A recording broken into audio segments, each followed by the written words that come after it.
Hello and welcome to my YouTube channel जिसका नाम है ट्रू हॉरर स्टोरी टेलर। आज मैं आपको 2 हॉरर फैक्ट बताने वाला हूं और उन दोनों हॉरर फैक्टों से रिलेटेड मैं आपको एक एक शॉर्ट स्टोरी भी सुनाऊंगा। आपको वो ज़रूर पसंद आएगी और पसंद आए तो लाइक ज़रूर करना इस वीडियो को और बने रहना वीडियो के अंत तक। तो इसी बात के साथ आज का मैं जो आपको पहला फैक्ट बताऊंगा वो ये है कि आपने अपने बड़े बुजुर्गों से अक्सर सुना होगा कि वो लोग कहते होंगे कि बेटा रात को जब सो तो अपने सारे बर्तन वगैरह धो करके सो और गंदे बर्तन तो सोते समय अपने पास बिल्कुल भी मत रखो।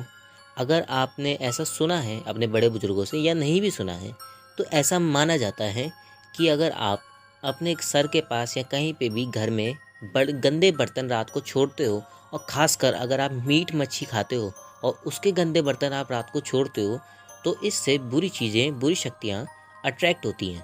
अगर आप ऐसा करते हो तो आप ऊपरी चक्कर में फंस सकते हो, ऐसा माना जाता है। तो इसी से रिलेटेड आज मैं आपको एक हॉरर स्टोरी भी सुनाऊंगा। तो आज की जो हमारी कहानी है जो ये जिसमें ये गलती हुई है उसकी शुरुआत होती है एक ऐसी फैमिली के साथ जिसका जो बड़ा बेटा था, जिस घर में जो बड़ा बेटा था वो उसकी शादी वगैरह भी हो चुकी थी। उसकी एक आदत थी, वो रोज़ ड्रिंक करके आता था अपने घर में और रोज़ डेली का था उसका, वो मुर्गा या मछली डेली खाता था कुछ ना कुछ। ये चीज़ इसकी आदत थी।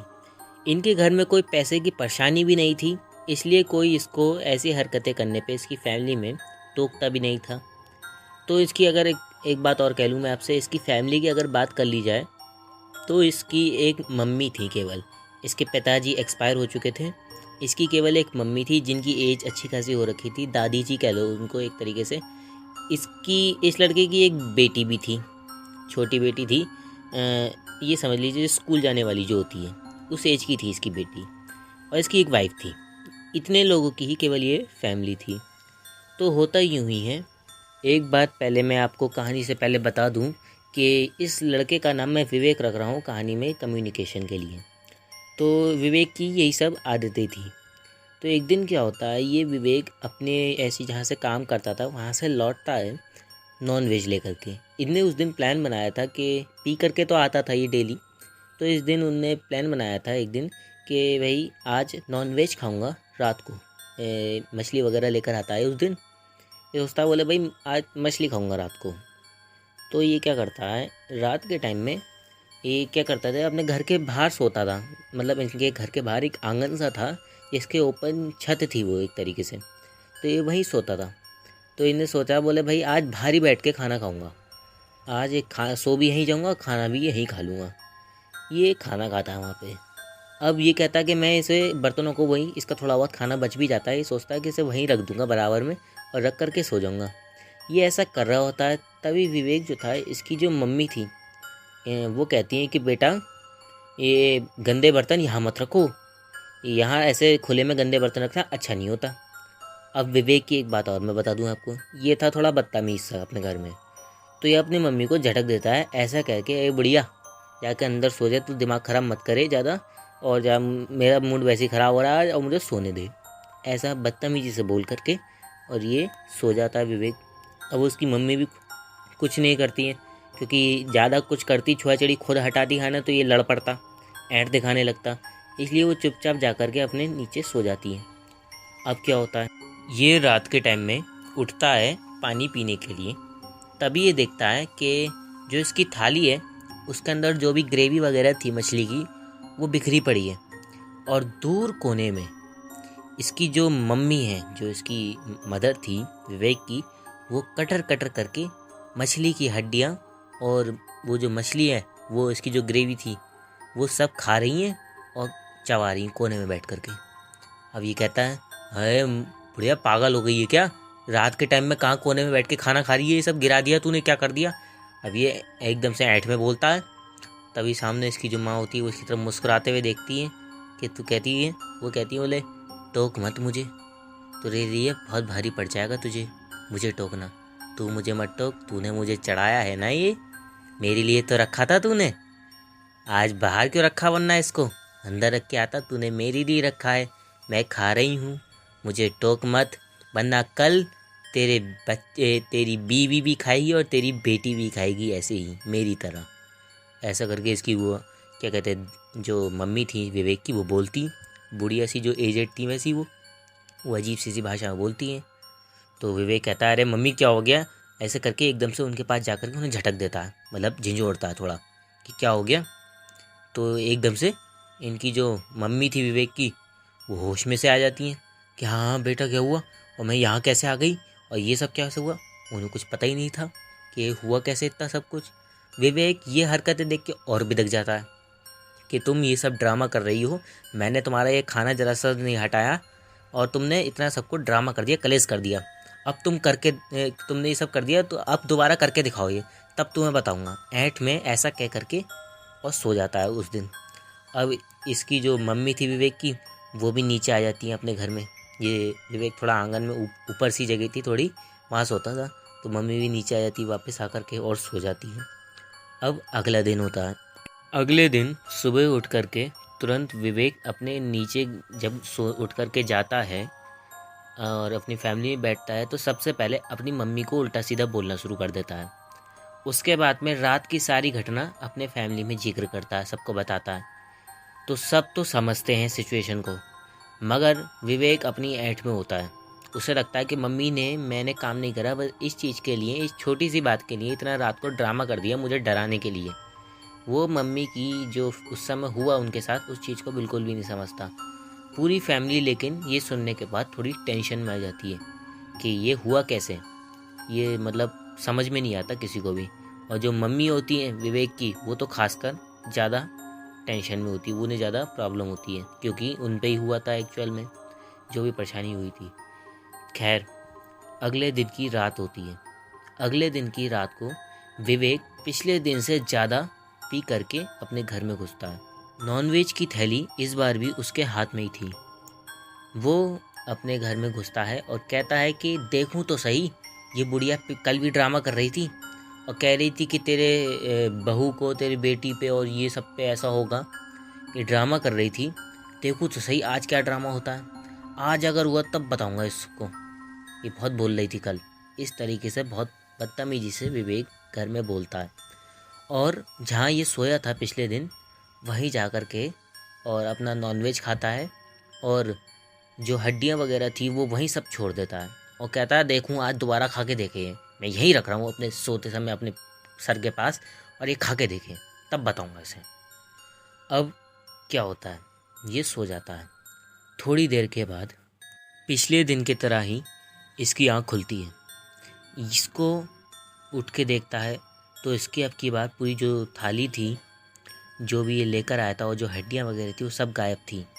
जहाँ ही लेटता था उसके पास में ही एक कमरा था। उस कमरे में से जैसे पिछले दिन आवाज़ आ रही थी कटर कटर की, इस दिन भी आ रही थी आवाज़। ये उठ के जाता है तो देखता है दरवाज़ा खोलने के बाद कि इस बार इसकी जो मम्मी थी वो ऐसा नहीं कर रही थी, वो नहीं खा रही थी।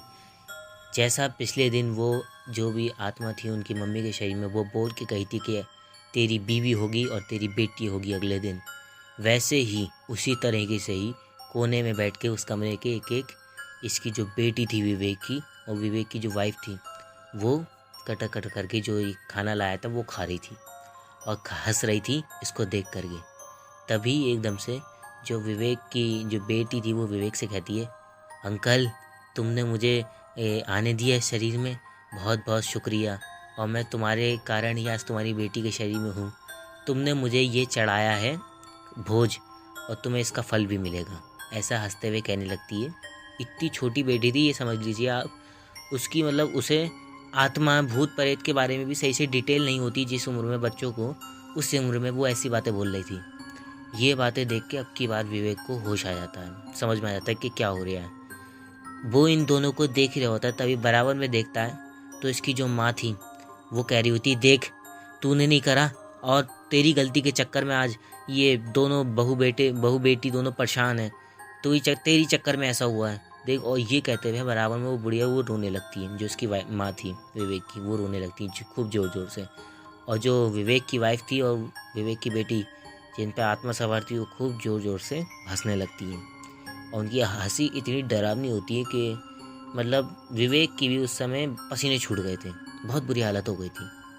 खैर जैसे तैसे ये दोनों उस समय उन्हें खाता छोड़ और विवेक की जो मम्मी थी उन दोनों को खाता छोड़ घर उस कमरे से बाहर निकल जाते हैं। और बाहर आने के बाद वो रात काटते हैं किसी तरीके से। थोड़ी देर के बाद इन्होंने मतलब ये सुना था कि इनके जो जिस कमरे में वो थी विवेक की वाइफ और बच्ची, उसमें से थोड़ी देर के बाद में कटर कटर या खाने की कुछ आवाज़ें आनी बंद हो गई थी और शांति हो गई थी। लेकिन फिर भी ये लोग उस कमरे में अगली दिन सुबह को ही घुसे। अगली दिन की सुबह होने के बाद इस पूरी फैमिली में विवेक सहित सबको ये समझ में आ गया था कि किस चक्कर में फंस गए और आत्माओं का चक्कर था। ये सब बातें पूरी फैमिली को क्लियर हो गई थी।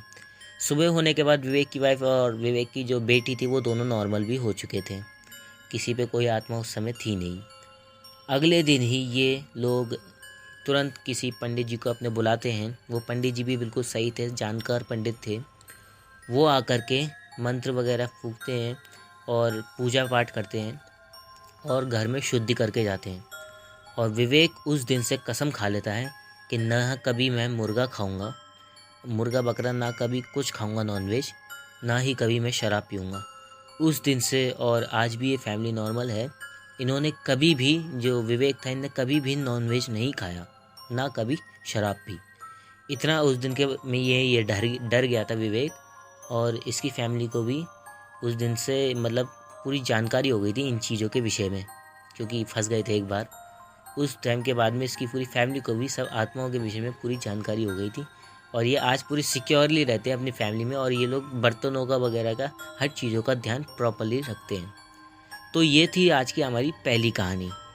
अब दूसरा फैक्ट और दूसरी कहानी मैं आपको बताता हूँ। दूसरा फैक्ट ये है कि आप लोगों ने अक्सर सुना होगा कि बड़े बुजुर्ग वगैरह ऐसा कहते हैं कि बेटा कभी भी अपने दरवाज़ों के सामने शीशा मत रखना, क्योंकि ये ऐसा रखना बहुत गलत होता है और ये आत्माओं को रोक लेता है जो भी दरवाजे से गुजरती हैं। ऐसा करना बहुत गलत होता है। ऐसा आपने अपने बड़े बुजुर्गों से मेरे हिसाब से ज़रूर सुना होगा कि दरवाजे के सामने शीशा मत रखना। आज मैं आपको पहले तो इसका कारण बताता हूँ। असल में जो आत्माएं होती हैं, मैं अपने शॉर्ट फैक्ट में भी ये चीज़ बता चुका हूँ कि असल में जो आत्माएं होती हैं ये अपना प्रतिबिंब केवल शीशे में देख सकती हैं, कोई और नहीं देख सकता। लेकिन आत्माएं अपना प्रतिबिंब शीशे में ही देख सकती हैं। अगर कोई भी आत्मा आपके दरवाजे से गुजर रही है और उसने आपके दरवाजे के सामने शीशा देखा, तो वो वहीं उसमें रुक जाएगी और वो शीशे में समा जाएगी, जो आपको बहुत भारी पड़ सकता है और आप इसके कारण बहुत परेशान हो सकते हैं। जो कि आज मैं आपको स्टोरी सुनाऊंगा, जिस फैमिली की सुनाऊंगा वो फैमिली भी परेशान हुई। तो इस फैक्ट को बताते हुए और इस फैक्ट के विषय में ही आज की स्टोरी को भी शुरू करते हैं। तो कहानी की शुरुआत होती है एक ऐसी फैमिली के साथ जो गांव के ही क्षेत्र में रहती थी। एक बात और मैं आपको बता दूं कि मैं जहां आपकी स्टोरी बोल रहा हूं, यहाँ के आसपास थोड़े पटाखे वगैरह फूट रहे हैं। अगर आपको ये आवाज़ थोड़ी आए तो इसे इग्नोर करना। तो होता यूँ ही है।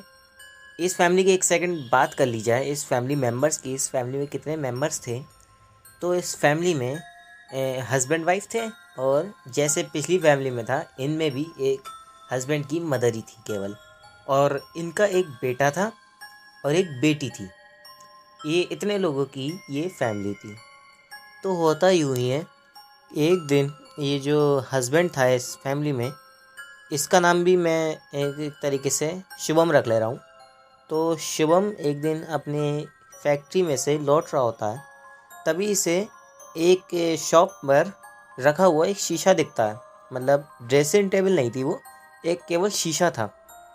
वो इसे दिखता है, ये उसके पास जाता है, इसे बड़ा पसंद आता है वो शीशा। ये दुकानदार से बात करके पैसे वगैरह सेट करके और वो शीशा खरीद लाता है अपने घर में। अब इतने में जब ये घर आता है तब इसे पता चलता है शिवम को कि इसका जो बेटा है वो कहीं चला गया है, मतलब नानी वगैरह के घर पे वो चला गया कुछ दिनों के लिए। इसको ये पता चलता है, इसे को मतलब कोई इस चीज़ पे खास इंटरेस्ट था नहीं, तो ये जाने का होता है कि बोले बेटा चला गया, तो कहता है चलो भाई ठीक है कोई बात नहीं, उसे जाने दो। ये बात कह करके ये अपने घर में शीशा लेकर के आता है। घर वाले पूछते हैं शीशा क्यों लिया है? तो ये बताता है शिवम कि मुझे बड़ा अच्छा लग रहा था, ये दुकान के बाहर ही ऐसे ही टंगा हुआ था तो मुझे बड़ा अच्छा लग रहा था तो मैं ख़रीद लाया। मैंने सोचा कि यहाँ सामने लगा दूंगा, गेट के सामने, तो बड़ा अच्छा लगेगा। एक बात और मैं आपको बता दूं इस फैमिली में कि इस फैमिली की भी फाइनेंशियल कंडीशन काफ़ी अच्छी थी, कोई कमी नहीं थी इन पे पैसों की। पैसे वाले लोग थे, कोई कमी नहीं थी इन पे किसी चीज़ की। तो जब ये घर में ये सब दिखाता है शीशा सबको, और ये बात कहता है कि मैं इस शीशे को सामने लगा दूंगा, गेट के सामने, अच्छा लगेगा। ये बात सुनने के बाद जो इसकी मदर थी वो मना कर देती हैं इससे कि बेटा शीशे के ऐसे गेट के सामने नहीं लगाते, गलत होता है और बुरा माना जाता है ऐसे शीशा गेट के सामने लगाना। तो ये अपनी मम्मी से कहता है, अरे मम्मी तुम बड़े पुराने ज़माने की हो, ज़्यादा बातें अब ऐसा इनको भूलो, ऐसा कुछ नहीं होता। और देखो गेट के सामने कितना बढ़िया लगेगा ये शीशा, गेट के सामने अगर लगा हुआ होगा खूबसूरत लगेगा, घुसते हुए कोई भी देखेगा तो उसे खुद को देख पाएगा, वो इतना अच्छा लगेगा। और तुम ज़्यादा मत छोड़ो और छोड़ो अपनी बातों को, और मैं यही सामने लगा रहा हूँ शीशे को। ये ऐसे कहकर और शिवम शीशा सामने लगा देता है घर के। अब क्या होता है, 1-2 दिन तक तो कहानी नॉर्मल चलती रहती है। 1-2 दिन के बाद ये जो इनकी बेटी थी, ये जो इस फैमिली में बेटी थी, शिवम की बेटी, ये अपने स्कूल से आती है।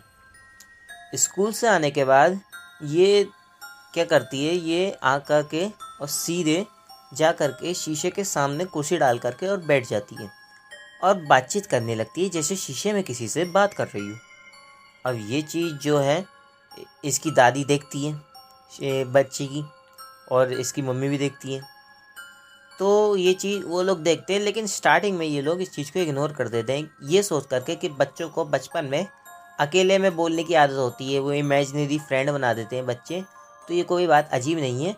ये इस चीज़ को सोच करके दोनों इग्नोर कर देते हैं, दादी और शुभम की वाइफ।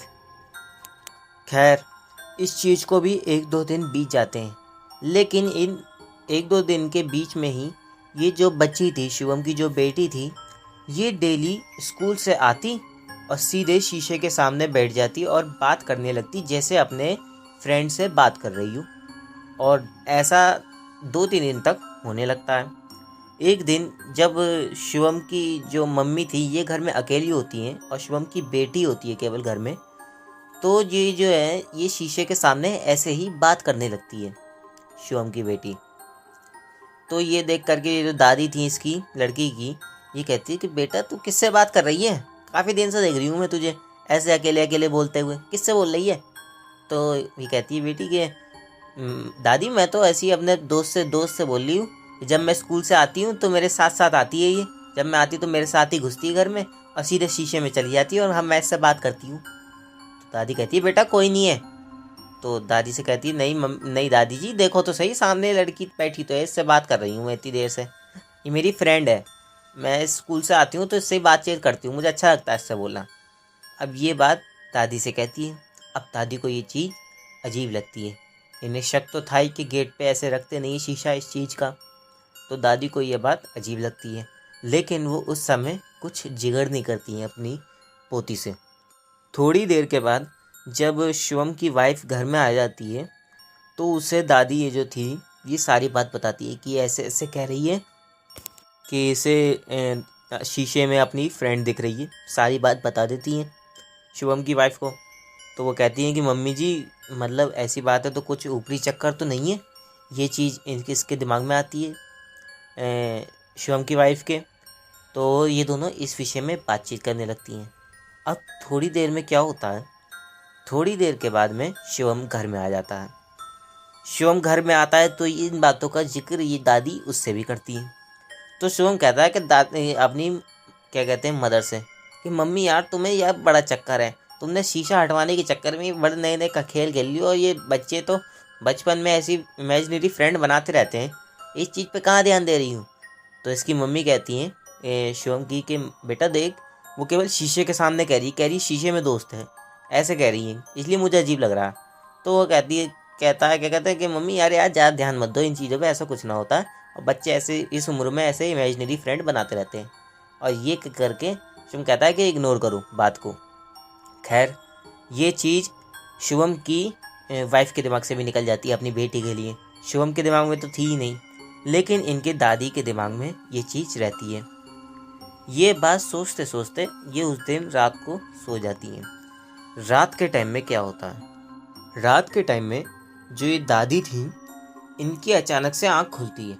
तो ये देखती है कि इनका गला कोई दबा रहा है। इनकी आंखें जरा मसलती है तो देखती है कि जो इनकी पोती है वो इनके सीने पे चढ़ी हुई है और इनका गला दबा रही है पूरी जान से, और कह रही है कि तूने मेरे बारे में बता दिया और तुझे बहुत है, और तुझे बहुत है बुढ़िया, तू मुझे दोस्त से अलग कर देगी मुझे, ऐसा कहने लगती है और इनका गला दबाने लगती है। अब ये एकदम से उसे झटकती हैं अपनी पोती को और कहती हैं क्या कर रही, गला क्यों दबा रही है।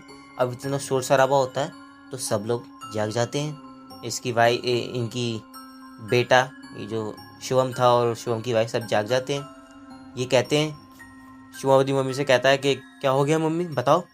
तो वो कहती हैं कि ये मेरा गला दबा रही थी और ऐसे कह रही थी, देख मैं तुझसे कह रही हूँ शीशे में कुछ है, और ये मुझसे कह रही थी कि तू ऐसा कर और वैसा कर, सारी बात बता देती हैं दादी कि अब तक क्या हुआ। तो ये बात सुन करके जब एकदम से शिवम अपनी बेटी की तरफ देखता है तो वो अपनी आंखें मसलने लगती है और कहती है अरे दादी मुझे क्यों उठा के ले आई अंदर से, मैं तो सो रही थी, ऐसा कह करके और अंदर जाकर दोबारा सो जाती है। अब ये बात देख करके शिवम को थोड़ा गुस्सा आ जाता है। वो कहता है यार मम्मी तुमने ड्रामा काट रखा है, शीशा जब से मैंने यहाँ लगाया है तब से तुमने मेरा दिमाग ख़राब कर रखा है। तुम अभी बच्ची को उठा के ले आई अंदर से और ऊपर से उस पर इल्ज़ाम लगा रही हो कि वो गला दबा रही है और ये कर रही है वो कर रही है। तुम्हें शीशा हटवाना है तो इतने ड्रामे क्यों कर रही हो, ऐसा क्यों कर रही हो तुम, ऐसा करके कहने लगता है शिवम। तो वो कहती है कि नहीं बेटा मैं ड्रामा नहीं कर रही हूँ, मेरा गला दबा रही थी वाकई में, और ये और वो। कहती है दादी तो उनकी बात पर कोई विश्वास नहीं करता। इस बार अगर जो कि बच्ची पे इल्ज़ाम लगाता है, इसलिए जो शिवम की वाइफ थी वो भी दादी पे विश्वास नहीं करती। वो ये सोचती है कि ये बस ये शीशा हटवाने के चक्कर में बहाने बना रही है। खैर ये बात उस समय तो टल जाती है। अब थोड़ी देर के बाद मतलब सोते सोते ये समझ लीजिए रात ही का टाइम चल रहा था और ये लोग सब सो गए थे। थोड़ी देर के बाद में फिर से जो पोती थी दादी की वो उनके पास आती है और कहती है देख अभी तो छोड़ रही हूँ तुझे, लेकिन अगर तूने दोबारा इस बात का जिक्र करा अपनी फैमिली में तो मैं तुझे मार दूंगी, ये सोच लेना। ऐसा कह करके पोती और दोबारा अपने कमरे में जा कर के सो जाती है। इस बार सुनने के बाद इन बातों को दादी चुप हो जाती है। अगले दिन अपनी फैमिली में कोई जिक्र नहीं करती। अब क्या होता है, 2-4 दिन बीतने के बाद 2-4 दिन जैसे नॉर्मल थे वो कट जाते हैं। 2-4 दिन बीतने के बाद क्या होता है, इनके घर में ये जो लड़का था शिवम, इसके भाई वगैरह आए हुए थे। 2-3 लोग घर में और थे और इसकी वाइफ भी थी वगैरह भी थी, सब लोग थे। और इसकी जो बेटी थी शिवम की वो भी शीशे के सामने बैठी हुई थी उस दिन। तभी ये दादी क्या करती हैं, ये किसी अपने जानकार से पूछ आई थी कुछ। तो उसने बताया था जानकार ने कि जब ऐसा हो कि घर में ज़्यादा लोग हों और तुम अकेली ना हो और ये बेटी तुम्हारी ये जो बच्ची है ये शीशे के सामने से उठ के जाए तो तुरंत उस समय शीशा तोड़ देना किसी भी तरीके से। बाकी तुम किसी पंडित वगैरह पे भी दिखा दोगी तो वो ठीक कर देंगे उसके बाद में, तुम बस इतना कर देना। किसी से ये बात पूछ रही थी दादी। तभी दादी ये क्या करती हैं, जब सब लोग बैठे होते हैं और ये जो बिटिया है जो बच्ची है ये उठ करके शीशे के पास में से जाती है थोड़ी दूर, तभी एकदम से दादी उठती हैं और वो शीशा जो कील में लगा हुआ था उसे खींचती हैं पूरी जान से, उसे उखाड़ती हैं और वहीं फेंक देती हैं ज़मीन पे और वो शीशा पूरा टूट जाता है। और जैसे ही वो शीशा टूटता है एकदम से वो जो बच्ची थी वो भड़क जाती है, दादी पे चीखने लगती है। कहती है दादी तुमने मेरे दोस्त को मार दिया, मेरे दोस्त के टुकड़े पड़े हैं, तुमने उसे चूर चूर कर दिया, वो मेरी दोस्त थी, वो मैं उससे बातें करती थी, और बहुत गुस्से में कहने लगती है। अब की बार ये चीज़ पूरी फैमिली देख रही थी, इतने सारे लोग जो सब घर में थे वो सब ये चीज़ देख रहे थे और ये चीज़ बहुत डरा रही थी उन लोगों को। सब टुकड़े वो ये कहने लगती है, जो बच्ची थी शिवम की बेटी, वो कहने लगती है कि ये सब तुमने मेरे दोस्त के टुकड़े कर दिए और ये है और वो उसके सब कुछ चूर चूर कर दिया, मेरी दोस्त मर गई, देखो वो तड़प रही है वो तड़प रही है। ये कहते कहते ये क्या करती है बच्ची, ये एक ऐसी रसोई का कोई चाकू होता है वहाँ रखा हुआ चाकू, उसे उठा करके और दादी के पेट में घुस देती है।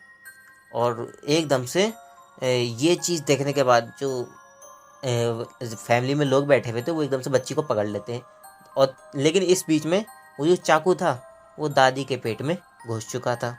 इन सब चीज़ों को देखने के बाद जितने भी लोग वहाँ बैठे हुए थे, इन्हें सारी बात समझ में आ जाती है। शुभम को भी आ जाती है, शुभम की वाइफ को भी सब समझ में आ जाता है कि किसी ऊपरी चक्कर में आ गई है बच्ची। ये क्या करते हैं, अपनी बेटी को तुरंत बांध देते हैं कि किसी डोरी से और उसे लिटा देते हैं। और अपनी जो दादी थी उनके पेट में चाकू तो घुसा हुआ था, ये चाकू निकलवाते नहीं है, पहले डॉक्टर के पास लेके जाते हैं कि क्या इलाज वगैरह हो, क्योंकि अगर निकाल देते तो ज़्यादा खून निकलता। रसोई का चाकू था इसलिए ज़्यादा गहरा जख्म नहीं आया था। दादी ठीक हो जाती है, उन्हें मतलब टाँके वाँके आकर के उनकी इलाज हो जाता है, वो ठीक हो जाती है, उनको कोई हानि नहीं पहुंचती। उसके बाद में ये लोग अपनी जो बेटी थी, शिवम अपनी बेटी का इलाज कराते हैं। पहले तो क्या कहते हैं, इन्हें जब चाकू मारा था इसके हाथ में भी चोट लग गई थी, इतनी जान से मारा था। रसोई चाकू था इसलिए ऊट पटांग लग गया, इसलिए इनके जो बेटी थी उसका हाथ भी कट जाता तो उसका हाथ का इलाज कराते हैं। उसके बाद में ये लोग उसे ले करके पंडित जी के पास जाते हैं, क्योंकि वो ऊपरी चक्कर में तो थी ही और अजीब सी बातें कर रही थी अपने दोस्त के लिए। वो पंडित जी के पास जाने के बाद ये लोग उसका इलाज कराते तो पंडित जी इसको ठीक करते हैं, पूजा पाठ वगैरह करते हैं, तो ये उसे ठीक करते हैं। कुछ समय बाद इनकी बिटिया नॉर्मल हो जाती है। उसके बाद में इनके घर में ये शीशा आया, जो शीशा नॉर्मल पहले था वो भी इन्होंने अपने दरवाजे से काफ़ी दूर कर दिया। काफ़ी डर गए थे ये लोग इस चीज़ के बाद में, क्योंकि बिटिया का इतना अजीब सा देखने के बाद कोई भी डर जाए, ये लोग तो चीज़ ही कहते। खैर ये लोग उसके बाद में काफ़ी डर गए थे और अपने इन्होंने शीशे को भी बहुत ज़्यादा ही दूर कर दिया था दरवाजे से, जो इनका नॉर्मल घर का शीशा था। इनको उसके बाद में सारी चीज़ों पे विश्वास होने लगा था। जो शिवम था उसका भी पूरा मतलब जो फेथ होता है वो होने लगा था, ऊपरी चीज़ों पे सब पे विश्वास होने लगा था शिवम को भी। और इसके बाद में इनकी कुछ समय बाद जा कर के ये लोग भूलने भी लगे, इनकी फैमिली नॉर्मल हो गई। तो ये थे आज के हमारे दोनों किस्से विद फैक्ट।